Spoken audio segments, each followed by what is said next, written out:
currencies with high current account deficit have come under pressure.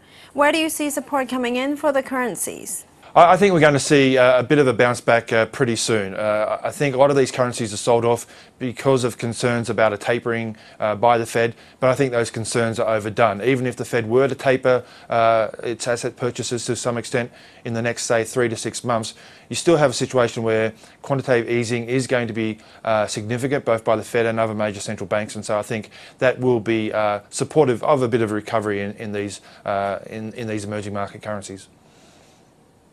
How do you read the Japanese yen volatility, and what's your reading on the currency, especially after the recent BOJ policy meeting? I still do expect to see some further weakness in the yen over the next 6 to 12 months. I just don't think it's going to be as steady and as significant as we saw at the start of the year. And that's been borne out, I think, the last few weeks with the volatility and the pullback in dollar yen. There's always, I think, going to be a bit of uncertainty and concerns about the Bank of Japan's immediate plans, but they've already announced, I think, significant monetary expansion, and that should, I think, prompt some further weakness in the yen over time.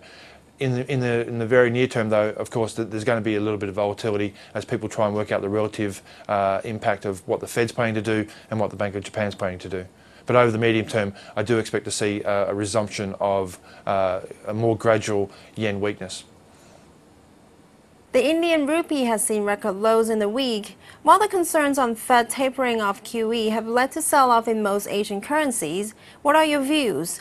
Do you think the Indian rupee has overreacted? I think so. Obviously, there are concerns about a potential tapering of Fed asset purchases, but even if that were to happen sometime in the next, say, 3 to 6 months, we've still got a situation where quantitative easing by the Fed and other major central banks is still very significant. So I think you're still going to have very accommodative global liquidity conditions going forward, and I think that is going to be supportive for currencies such as the rupee. So I do expect a bit of a bounce back from this sell-off over the last few weeks. International banks are now putting the rupee outlook at 56 to 58 level from a 6 to 12-month perspective. How do you see the Indian rupee ranging? I think we're going to go back to around the 55 level over the next 6 to 12 months. I think that if you look at the global situation, I think quantitative easing is still going to be significant. That's going to be supportive for currencies like the rupee. And I think domestically, there are also some supportive factors.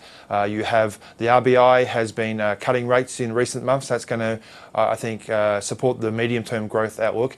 And we've also had some signals from the government in recent days that they're going to do more to both curb gold imports and also boost foreign capital inflows into India. Both of those things, I think, should be positive for the rupee over the medium term.